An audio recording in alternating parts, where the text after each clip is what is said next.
Friends, plus action equity ఛానల్లో అందరికీ స్వాగతం. ఇదేంటంటే ఫ్రెండ్స్, మన ఛానల్లో బేసిక్ నుంచి చిన్నగా వస్తున్నాం అన్నమాట. అడ్వాన్స్ లెవెల్ దాకా తీసుకెళ్లాలని చెప్పి ఒక ముఖ్య ఉద్దేశం. మనం ర్యాండమ్గా అక్కడ ఇక్కడ నేర్చుకోవటం కంటే కూడా ఒక సిరీస్లో నేర్చుకోవటం వల్ల ఏంటంటే మనకు ఒక ఐడియా వస్తుంది. సో సపోర్ట్ ఏంటి, రెసిస్టెన్స్ ఏంటి, మూవింగ్ యావరేజ్ అన్నీ కూడా కవర్ చేస్తూ ఉంటాం దీంట్లో. ప్రీవియస్గా ఏంటంటే మనం ట్రెండ్ ఎనాలిసిస్ స్టార్ట్ చేసాం. ఓకే, ఇది 8వ భాగం అనుకుంటాను. ఐ థింక్ 9 ఇది. ట్రెండ్ ఎనాలిసిస్లో ట్రెండ్ లైన్స్ నేర్చుకున్నాం. దాని తర్వాత ఫిబొనాకీ టూల్ అనేది ఎలా యూజ్ చేయాలి అప్ ట్రెండ్లో, డౌన్ ట్రెండ్లో. దాని తర్వాత ఫిబొనాకీ ఎక్స్టెన్షన్, మనం టార్గెట్స్ కోసం ఆ టూల్ని ఎలా యూజ్ చేసుకోవాలనేది డిస్కస్ చేసుకున్నాం ఫ్రెండ్స్. వెరీ బేసిక్ థింగ్స్ అవన్నీ కూడాను. అగైన్ ఏంటంటే పిచ్ ఫోర్క్ అనేది ఒక టూల్ అనమాట, ఇండికేటరు. ఇది కైండ్ ఆఫ్ టూలు. దీన్ని కూడా ఏంటంటే మనం ట్రెండ్ని అనలైజ్ చేయడానికి ఉపయోగించవచ్చు. ఫస్ట్ ఆఫ్ ఆల్ ఏంటంటే ఈ ట్రెండ్లో ఇది వచ్చేసరికి ఆండ్రూస్ అనే వ్యక్తి డెవలప్ చేశారు. మనం అప్ ట్రెండ్లో ఉన్నప్పుడు దీన్ని డ్రా చేసుకోవచ్చు, డౌన్ ట్రెండ్లో ఉన్నప్పుడు డ్రా చేసుకోవచ్చు. అప్ ట్రెండ్లో ఉన్నప్పుడే మనం ఎక్కడెక్కడ సపోర్ట్స్ ఉన్నాయి అనేది చూడటానికి ఉపయోగపడుతుంది. డౌన్ ట్రెండ్లో ఉన్నప్పుడు ఏ పాయింట్స్ దగ్గర రెసిస్టెన్స్ ఉన్నాయి లేదా బ్రేక్అవుట్ జరుగుతుంది అనేది తెలుసుకోవడానికి ఉపయోగపడుతుంది అనమాట. ఇక్కడ వచ్చేసరికి ఫ్రెండ్స్, ఇది పొటెన్షియల్ సపోర్ట్ అండ్ రెసిస్టెన్స్ని ఆల్ టుగెదర్ కనుక్కోవడానికి ఒక ట్రెండ్ లైన్ ఛానల్స్ లాగా ఇది ఫార్మేషన్ చేస్తూ ఉంటుంది. సో దాని గురించి ఒకసారి చూద్దాం ఫ్రెండ్స్. ఇది చాలా తక్కువ మంది యూజ్ చేస్తారు. సపోజు మార్కెట్ ఏ అనే పాయింట్ నుంచి బి అనే పాయింట్కి వెళ్ళి కొద్ది కరెక్షన్ అయింది అనుకుందాం ఫర్ ఎగ్జాంపుల్ ఫ్రెండ్స్. ఓకే, ఇది వచ్చేసరికి మనకి బి అనే పాయింట్, ఇది సి అనే పాయింట్. మార్కెట్ ఇలా బౌన్స్ అవుతుంది అనుకోండి. మనం ఏంటంటే ఏ పాయింట్ దగ్గర స్టార్ట్ చేసి బి పాయింట్ దాకా వెళ్ళి దాని తర్వాత సి పాయింట్ దగ్గరికి తీసుకొచ్చి వదిలేస్తాం అనమాట. ఆటోమేటిక్ ఏం చేస్తుంది అంటే ఇది కొన్ని లైన్స్ని ఇలా డ్రా చేస్తుంది, ప్యారలల్ లైన్స్. ఇవి ఆల్మోస్ట్ ఒక ఛానల్స్ లాగా అనిపిస్తాయి. సో మనకి మార్కెట్ పైకి వెళ్ళేటప్పుడు ఇవి రెసిస్టెన్స్ లాగా ఉంటాయి, బ్రేక్అవుట్ అయితే మళ్ళీ సపోర్ట్ లాగా వర్కౌట్ అవుతుంటాయి అనమాట. సో అప్ ట్రెండ్లో ఉన్నప్పుడు ఇలా డ్రా చేసుకుంటాం. సేమ్ మనకి డౌన్ ట్రెండ్లో ఉన్నప్పుడు ఇలా వచ్చి కొద్దిగా బౌన్స్ అయ్యి మళ్ళీ కిందకి వెళ్తుంది అనుకోండి. మనకి ఏ అనే పాయింట్ వచ్చింది, sorry this is the B అనే పాయింట్, ఇది సి అనే పాయింట్. ఏ దగ్గర స్టార్ట్ చేసి బి దగ్గర క్లిక్ చేసి సి దగ్గర వదిలేస్తే ఇవేంటంటే ఇట్లా ప్యారలల్ లైన్స్ అనేవి క్రియేట్ చేస్తుంది అనమాట. ఇది చూడటానికి ఏ షేప్లో ఉంటుంది అంటే ఫ్రెండ్స్, మనకి స్పూన్ ఇది అనుకోండి, ఒక ఫోర్క్ లాగా ఉంటుంది. ఓకే, అందుకని ఇది పిచ్ ఫోర్క్ అని పేరు పెట్టారు. ఓకే, ఇది ఎక్కువగా అంత ప్రొఫెషనల్స్ అయితే యూజ్ చేయరు. ఓకే, దీని గురించి మనం చార్ట్ మీద ఎలా డ్రా చేయాలనేది డిస్కస్ చేద్దాం ఫ్రెండ్స్. నెక్స్ట్ మనకి ఇంపార్టెంట్ కాన్సెప్ట్ ఏంటంటే మూవింగ్ యావరేజెస్. మూవింగ్ యావరేజెస్ వల్ల ఏంటంటే ఫ్రెండ్స్ మనకి చాలా విషయాలు తెలుస్తాయి. ఓకే, మనం ఎటువంటి మూవింగ్ యావరేజ్ని యూజ్ చేసుకోవాలి, ఎటువంటిది ఏ టైంలో వాడాలి. దీంట్లో different type of moving averages ఉన్నాయి. బట్ ఇక్కడ మ్యాథమెటికల్ ఫార్ములా అనేది ఎక్స్ప్లెయిన్ చేస్తున్నాను. బట్ ఏంటంటే వెరీ సింపుల్గా ఉంటుంది, చూడగానే మ్యాథ్స్, ఫిజిక్స్, కెమిస్ట్రీ లాగా అనిపిస్తుంది కానీ చాలా సింపుల్గా ఉంటుంది. Let's begin. సో ఫ్రెండ్స్, ఇక్కడ మనం moving average, simple moving average అనేది డ్రా చేసుకుంటున్నాం అనుకో ఫ్రెండ్స్. ఇక్కడ లైక్ ఒక 10 డేస్కి తీసుకున్నాం అనుకుందాం ఫర్ ఎగ్జాంపుల్. 10 డేస్కి సింపుల్ మూవింగ్ యావరేజ్ ఎంత ఉంది అని చెప్పేసి అదేం చేస్తుంది అంటే ఫస్ట్ రోజు యొక్క ప్రైస్ సపోజ్ 10 రూపాయలు అనుకోండి. దాని తర్వాత రెండో రోజు ప్రైస్ 6 రూపాయలు, మూడో రోజు 13 రూపాయలు.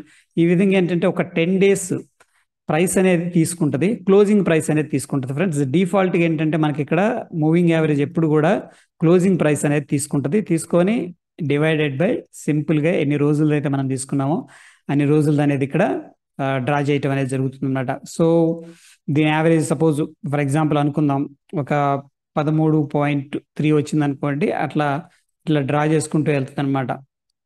ఓకే, ఇక్కడ మనం చూస్తే ఇక్కడ చూడండి, సింపుల్ మూవింగ్ యావరేజ్లో మనకి price of an asset and number of total periods వేస్తే మనకి ఏంటంటే సింపుల్ మూవింగ్ యావరేజ్ వస్తుంది. ఇక్కడ వెయిటెడ్ మల్టిప్లైయర్ అనేది ఇచ్చారు. ఇవి మనకు అంత అవసరం లేదు. ఇప్పుడు మనకి ఏంటంటే టెక్నాలజీ అనేది డెవలప్ అయింది. ఇవన్నీ కూడా ఆటోమేటిక్గా మనకి స్క్రీన్ మీద ప్లాట్ అయిపోతాయి. మనం ఎటువంటి ఇది అనేది చేయాల్సిన అవసరమే లేదు friends, first of all. Okay, now coming to the exponential moving యావరేజ్లో ఏంటంటే ఇది సింపుల్గా ఈఎంఏ అంటాం. దీంట్లో కొంచెం ఏంటంటే కాంప్లికేటెడ్గా ఉంటుంది. ఫార్ములా వచ్చేసరికి మనకి ఏదైతే ప్రైస్ ఉందో ప్రైస్ అండ్ టుడేస్ ప్రైస్ తీసుకుంటుంది. అండ్ కే అనేది ఒక number N number of days, ఇవి 10 అయితే 10 డేస్ అనుకోండి, 10 డేస్ మూవింగ్ యావరేజ్ ఇది +1. ఇది ఒక ఫార్ములా లాగా ఉంటుంది అనమాట. ఎస్టర్డేస్ డేటా కూడా తీసుకుంటుంది. బట్ ఏంటంటే ఇది కరెంటు డేటాని ఎక్కువగా తీసుకోవడం వల్ల ఇదేంటంటే సెన్సిటివ్గా ఉంటుంది friends. Sensitive in the sense ఏంటంటే మనకి యా సెన్సిటివ్గా ఉంటుంది. అంటే మనకి కరెంటు ప్రైస్కి ఏంటంటే త్వరగా రియాక్ట్ అవుతుంది అనమాట. సింపుల్ మూవింగ్ యావరేజ్ ఏంటంటే సింపుల్గా మనకి ఒక 20 డేస్ మూవింగ్ యావరేజ్ తీసుకున్నాం అనుకోండి, సింపుల్ మూవింగ్ యావరేజ్ అది అన్ని డేస్ క్లోజెస్ తీసుకొని డ్రా చేసుకుంటుంది సింపుల్గా. కానీ exponential moving average more weightage ఇస్తుంది కరెంట్ ప్రైస్కి. ఎవరైతే ఇక్కడ వెరీ ఇంపార్టెంట్ పాయింట్ చెప్తున్నాను, ఎవరైతే షార్ట్ టర్మ్ ట్రేడ్ చేస్తారో వాళ్ళకి ఈఎంఏ పనికి వస్తుంది. ఎందుకంటే ఫ్రెండ్స్ వాళ్ళకి హిస్టరీతో పెద్దగా పని లేదు, మనకి ఇప్పుడు మూమెంటం ఎలా ఉంది. సో షార్ట్ టర్మ్ చేయాలనుకుంటున్నారు, ఇంట్రాడే లేకపోతే స్వింగ్ ట్రేడింగ్ షార్ట్ టర్మ్ కోసం, వాళ్ళు ఏంటంటే better to use exponential moving average. లేదు కొద్దిగా స్వింగ్ పెద్ద ట్రేడ్ చేయాలనుకుంటున్నాం, లేకపోతే ఇన్వెస్ట్మెంట్ చేయాలనుకుంటున్నాం అన్న వాళ్ళకి of course exponential moving average help అవుతుంది, అలా అని కాదు. బట్ అంటే జనరల్గా ఏంటంటే అంత అవసరం లేదు, సింపుల్ మూవింగ్ యావరేజ్ అనేది యూజ్ చేసుకోవడం అనేది జరుగుతూ ఉంటుంది ఫ్రెండ్స్. ఓకే, నవ్వు ఏంటంటే మనం ఇవన్నీ ఎక్కడ డ్రా చేసుకోవాలి, దాని తర్వాత 20 డిఫరెంట్ ఎక్స్పోనెన్షియల్ మూవింగ్ యావరేజెస్ అనేవి ఉన్నాయి ఫ్రెండ్స్. మనకి సింపుల్గా ఏం లేదు, మేజర్గా వాడేది ఏంటంటే 50 డేస్ మూవింగ్ యావరేజ్, దాన్నే 50 డేస్ ఎస్ఎంఏ అనుకోవచ్చు, సింపుల్ మూవింగ్ యావరేజ్. అంటే లాస్ట్ 15 డేస్ యావరేజ్ తీసుకుంటుంది అనమాట. అంటే 50 ఎందుకు తీసుకున్నారంటే అది ఒక బిగ్గర్ పిక్చర్లో కనీసం అన్ని రోజుల డేటాను అబ్జర్వ్ చేసి వీళ్ళు డెసిషన్ అనేది తీసుకోవడం ఒక ఆనవాయితీ అనుకోవచ్చు, ఒక హ్యాబిట్ అనుకోవచ్చు జరుగుతుంది. నెక్స్ట్ వచ్చేసరికి ఫ్రెండ్స్ మనకి 100 డేస్ సింపుల్ మూవింగ్ యావరేజ్ తీసుకుంటారు. అండ్ ఎక్కువ మంది ఇన్వెస్టర్స్ ఏంటంటే ఇక్కడ 200 డేస్ సింపుల్ మూవింగ్ యావరేజ్ అంటాం ఫ్రెండ్స్. ఇక్కడ 200 డేస్ అంటే ఆల్మోస్ట్ 52 వీక్స్ అనమాట. అంటే మనకి వర్కింగ్ డేస్ గురించి మాట్లాడుతున్నాం. ఆల్మోస్ట్ ఎవ్రీ మంత్లో కూడా మనకి ఒక 20 ట్రేడింగ్ సెషన్స్ ఉంటాయి. ఇక్కడ 50 డేస్కి వచ్చేసరికి 20 +10 అంటే 2.5 months యావరేజ్ అనేది మనం తీసుకుంటున్నాం సింపుల్గా. ఇక్కడ వచ్చేసరికి అప్రాక్సిమేట్లీ 6 months డేటా ఇది వచ్చేసరికి ఆల్మోస్ట్ 1 year డేటా ఫ్రెండ్స్. ఎందుకు అంటే మనకి 1 yearలో 240 డేస్ ఉంటుంది అప్రాక్సిమేట్లీ. ఓకే, సో ఇదేంటంటే మనకి 200 డేస్ అనేది కొద్దిగా పెద్ద పీరియడ్ ఇది. అదేవిధంగా షార్ట్ పీరియడ్, ఇది షార్ట్ పీరియడ్. అయితే ఇక్కడ ఏంటంటే మూవింగ్ యావరేజ్ని యూజ్ చేసేటప్పుడు ఏంటంటే ఒకటి గోల్డెన్ క్రాస్ ఓవర్ అని ఉంటుంది, ఇది important, golden cross. And next వచ్చేసరికి డెత్ క్రాస్ అని ఉంటుంది ఫ్రెండ్స్.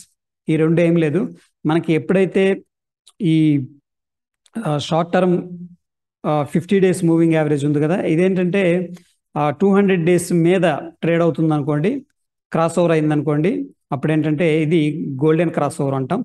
అదే 50 డేస్ మూవింగ్ యావరేజ్ 200 డేస్ కింద ట్రేడ్ అవుతుంది అనుకోండి, క్రాస్ ఓవర్ జరిగింది అనుకోండి, క్రాస్ ఓవరే కదా, ఇలా ఇలా క్రాస్ అవుతాయి కదా, ఈ క్రాస్నే మనం ఏమంటాం అంటే గోల్డెన్ క్రాస్ అంటాం.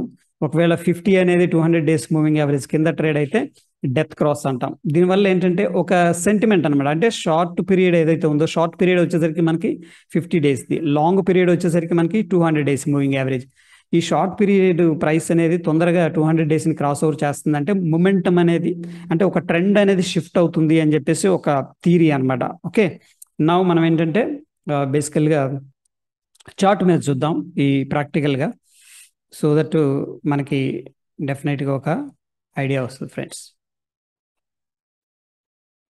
Okay, so yeah, first let me add simple moving average.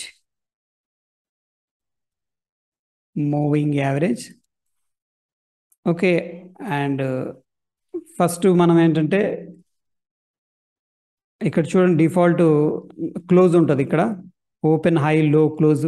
ఇప్పుడు ఏంటంటే డిఫాల్ట్గా క్లోజ్ ఉంటుంది, మనం ఏదైనా సెలెక్ట్ చేసుకోవచ్చు ఫ్రెండ్స్. ఒక క్యాండిల్కి లో, ఓపెన్, హై, క్లోజ్ అనేవి ఉంటాయి కాబట్టి మనం ఏంటంటే ఏదైనా సెలెక్ట్ చేసుకోవచ్చు ఇక్కడ. సో డిఫాల్ట్గా అయితే క్లోజ్ అనేది ఉంటుంది. ఇక్కడ చూడండి, ఫర్ ఎగ్జాంపుల్ నేను 50 డేస్ మూవింగ్ యావరేజ్ అనేది పెడుతున్నాను. ఇది 50 days moving average. Okay, and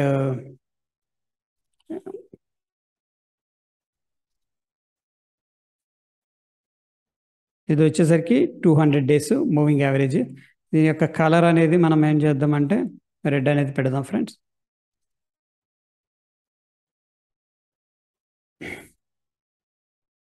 yeah, ఇప్పుడు మనకి సపోజ్ ఒక స్టాక్ తీసుకుందాం, మహీంద్రా అండ్ మహీంద్రా. దీన్ని డైలీ టైం ఫ్రేమ్లో, అన్ని టైం ఫ్రేమ్లో యూస్ చేసుకోవచ్చు ఫ్రెండ్స్ ఇక్కడ. ఓకే, సో మనం డైలీ అన్ని టైం ఫ్రేమ్లో యూస్ చేసుకోవచ్చు. ఫర్ ఎగ్జాంపుల్ ఇక్కడ 50 డేస్, ఇది బ్లూ లైన్ ఏదైతే కనిపిస్తుందో ఫ్రెండ్స్, ఇది వచ్చేసరికి 50 డేస్ మూవింగ్ యావరేజ్ లేదా ఎస్ఎంఏ అంటాం, సింపుల్ మూవింగ్ యావరేజ్. ఇక్కడ రెడ్ ఏదైతే కనిపిస్తుందో ఇది 200 డేస్ మూవింగ్ యావరేజ్ లేకపోతే ఎస్ఎంఏ అంటాం. Okay fine. నవ్ ఏంటంటే ఇది క్రాస్ ఓవర్ పాజిటివ్గా జరిగింది కాబట్టి ఇది ఒక బుల్లిష్ షైన్ అనమాట. చాలామంది ఏంటంటే దీన్ని సిగ్నల్స్ లాగా యూజ్ చేసుకుంటారు. కొంతమంది ఏంటంటే ఒక అబ్జర్వేషన్ అనమాట, అంటే ఓవరాల్గా ట్రెండ్ ఎలా ఉంది, అప్ ట్రెండ్ ఉందా, బుల్స్ కంట్రోల్లో ఉన్నారా, బేర్స్ కంట్రోల్లో ఉన్నారా, అలా కూడా డేటాను రీడింగ్ చేయడానికి యూస్ చేస్తారు. ఇక్కడ జరిగిన దాన్ని ఏమంటారంటే గోల్డెన్ క్రాస్ ఓవర్ అంటారు. ఓకే ఫ్రెండ్స్, సో ఇప్పుడు ఏంటంటే ఫస్ట్ ఆఫ్ ఆల్ ఇక్కడ సింపుల్ మూవింగ్ యావరేజ్ని సింపుల్గా క్రాస్ ఓవర్ జరిగితే బయింగ్ సెల్లింగ్ అని కాకుండా ఫస్ట్ ఒక ఐడియా వస్తుంది అనమాట, షార్ట్ టర్మ్లో ఎలా ఉంది అండ్ బిగ్గర్ పిక్చర్లో ఎలా ఉందని తెలుసుకోవడానికి ఉపయోగపడతాయి. అఫ్ కోర్స్ మనకి సిగ్నల్స్ లాగా కూడా యూస్ చేసుకోవచ్చు, బట్ డైలీ యాడ్ చేసుకోవడం వల్ల ఏంటంటే డైలీ అబ్జర్వేషన్ చేయడం వల్ల మనకి ఎక్కడ ఎంట్రీ తీసుకోవాలి, ఎక్కడ తీసుకోకూడదు అనేది తెలుస్తుంది అనమాట. ఫస్ట్ ఆఫ్ ఆల్ ఏంటంటే దీని యొక్క స్లోప్ వెరీ వెరీ ఇంపార్టెంట్. మనకి అప్ సైడ్ ఉంది కాబట్టి ట్రెండ్ ఆబ్వియస్గా అప్ సైడ్ అని చెప్తాం అనమాట. ఓకే, సో దీంట్లో ఎటువంటి బయింగ్ ఆపర్చునిటీ వచ్చినా సరే ట్రేడ్ చేయడానికి ట్రై చేస్తుంటాం. ఇదంతా ఏంటంటే బయింగ్ ఆపర్చునిటీస్ అనుకోవచ్చు. Okay, based on the trend ఎందుకంటే మనకి అప్ సైడ్ ఉంది, ప్లస్ ఏంటంటే గోల్డెన్ క్రాస్ అనేది జరిగింది కాబట్టి. సో ఇది అదేవిధంగా మనకి బేరిష్ సైడ్ కూడా మార్కెట్ ట్రెండ్ ఇలా డౌన్ అవుతుంది అనుకోండి, ఇక్కడ క్రాస్ ఓవర్ జరిగింది. ఇది ఏదైతే ఉందో ఈ ఫస్ట్ది మనకి 50 డేస్ మూవింగ్ యావరేజ్ ఉంటుంది, దానిపైన 200 డేస్ మూవింగ్ యావరేజ్ ఉంటుంది ఫ్రెండ్స్. ఓకేనా, దీన్ని ఏమంటామంటే ఎక్కడి నుంచి మార్కెట్ కిందకి వెళ్తూ ఉంది అనుకోండి, డెత్ క్రాస్ ఓవర్ అంటాము. ఓకే, సో జనరల్గా ఏంటంటే వీటిని సపోర్ట్ లాగా కూడా యూజ్ చేసుకోవచ్చు. మార్కెట్ ఎప్పుడు కూడా ఒక రబ్బర్ బ్యాండ్ థియరీ అనమాట, అంటే ఒక యావరేజ్ ప్రైస్ ఉంది, యావరేజ్ ప్రైస్ నుంచి పైకి వెళ్ళింది, చాలా డీవియేట్ అయింది, అంటే ఇది ఓవర్ ప్రైస్ అనమాట ఉండాల్సిన దానికంటే యావరేజ్ ప్రైస్. సో జనరల్గా దగ్గరకు వస్తూ ఉంటుంది అనమాట. దగ్గరకు వచ్చినప్పుడు మళ్ళీ ఏం చేస్తుంటారు ఇన్వెస్టర్స్ లేదా ట్రేడర్స్, బయింగ్ ఆపర్చునిటీ అనేది చూస్తారు ఇక్కడ. ఓకే, దగ్గరకు వచ్చినప్పుడు యావరేజింగ్ చేసుకోవడం. సో ప్రొఫెషనల్స్ ఏం చేస్తుంటారంటే ఫ్రెండ్స్ ఇక్కడ వాళ్ళు యాడ్ చేస్తూ ఉంటారన్నమాట. ఏది విన్నింగ్ హార్స్ ఏదైతే ఉందో, అంటే రేస్ గుర్రం ఏదైతే ఉందో మంచి స్టాక్ అనుకున్నప్పుడు, ట్రెండ్ అవుతున్నప్పుడు ఇన్స్టెడ్ ఏంటంటే ఎగ్జిట్ అవ్వడం కంటే కూడా మళ్ళీ మార్కెట్ బెస్ట్ ప్రైస్కి వచ్చినప్పుడు, లైక్ మూవింగ్ యావరేజ్ 50, కొంతమంది 21 మూవింగ్ యావరేజ్ అనేది కూడా యూస్ చేసుకుంటారు. సో ఈ యావరేజెస్ దగ్గరకు వచ్చినప్పుడు వాళ్ళు ఏం చేస్తుంటారంటే బై ఇన్ డిప్స్ అనేది చేస్తూ ఉంటారు అనమాట. ఈ విధంగా మనకి మూవింగ్ యావరేజెస్ అనేవి హెల్ప్ అవుతాయి. అయితే ఫ్రెండ్స్ ఇక్కడ మనం ఎక్స్పోనెన్షియల్ మూవింగ్ యావరేజ్ ఒకసారి యాడ్ చేసి చూద్దాం. ఇక్కడ పెద్ద తేడా ఉండదు ఫ్రెండ్స్ రెండుకి. ఇక్కడ చూడండి 200 డేస్ మూవింగ్ యావరేజ్ ఉంది. ఇప్పుడు నేనేం చేస్తున్నానంటే మూవింగ్ యావరేజ్ ఎక్స్పోనెన్షియల్ అనేది యాడ్ చేస్తున్నాను.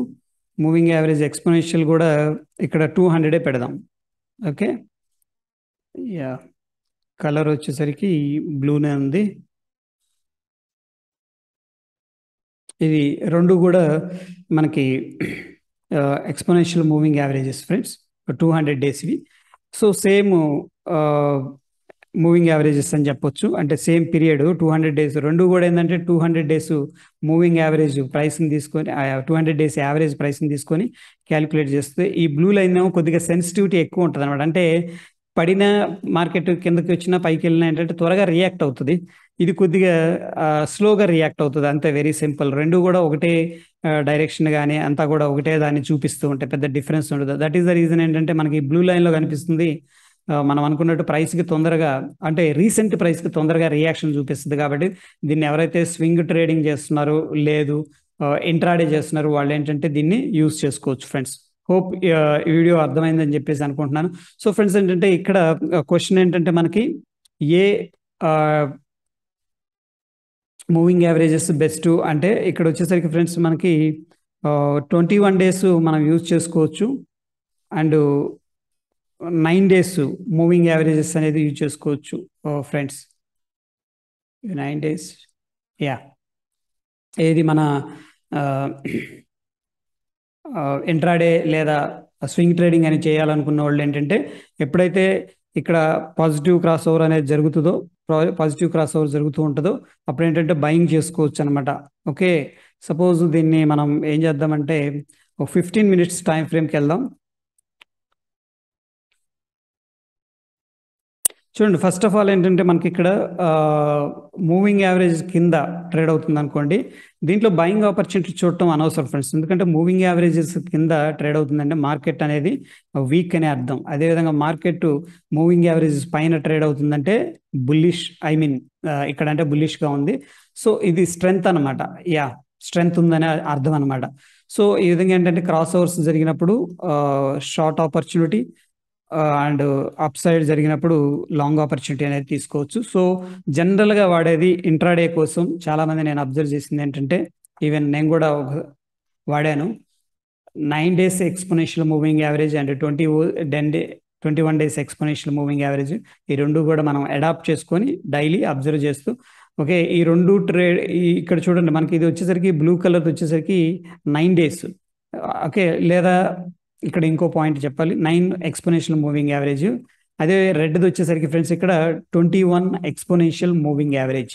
అర్థమైంది కదా, ఈ తక్కువ పీరియడ్ ఉంది కాబట్టి 9 అంటే లాస్ట్ 9 క్యాండిల్స్ది ఇదేమో తొందరగా రియాక్ట్ అవుతుంది. అఫ్ కోర్స్ ఇది 21 పీరియడ్ ఉంది కాబట్టి, అంటే 21 క్యాండిల్స్ని క్యాలిక్యులేట్ చేసి యావరేజ్ తీసుకుంటుంది కాబట్టి ఇదేం లేట్గా రియాక్ట్ అవుతుంది. అండ్ మోర్ ఓవర్ ఫ్రెండ్స్, ఇక్కడ ఏంటంటే exponential moving average and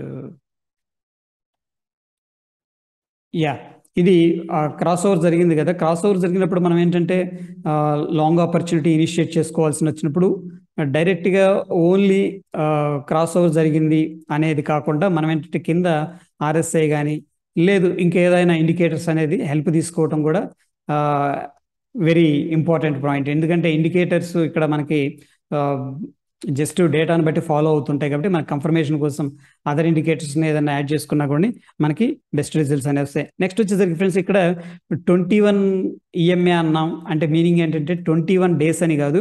suppose మనం 5 minutes టైం ఫ్రేమ్లో ఉన్నాం అనుకుందాం, అప్పుడు ఏం చేస్తుందంటే లాస్ట్ 5 minutesకి ఒక్కో క్యాండిల్ ఫార్మేషన్ జరుగుతూ ఉంటుంది కదా, అట్లా 21 క్యాండిల్స్ తీసుకుంటుంది. సపోజ్ ఇక్కడ మనం డైలీ టైం ఫ్రేమ్కి వెళ్తే 21 days తీసుకుంటుంది. సపోజ్ వీక్లీకి వెళ్తే 21 weeks తీసుకుంటుంది అనమాట. సో ఈ పాయింట్ అనేది క్లియర్ అయింది ఇంతవాటికి. So that is all about ఏంటంటే ఫ్రెండ్స్, మనకి సింపుల్గా మూవింగ్ యావరేజెస్ అనమాట. సో జనరల్గా మూవింగ్ యావరేజ్ కొద్దిగా పైన ట్రేడ్ అవుతుంది అంటే పాజిటివ్, మూవింగ్ యావరేజ్ కిందకు వస్తుందంటే వీక్నెస్ అని చెప్పేసి అర్థం. హోప్ వీడియో నచ్చిందని చెప్పేసి అనుకుంటున్నాను. ఒకవేళ వీడియో నచ్చితే లైక్ చేయండి, షేర్ చేయండి. టిల్ దెన్ ఫ్రెండ్స్, ధన్యవాదాలు.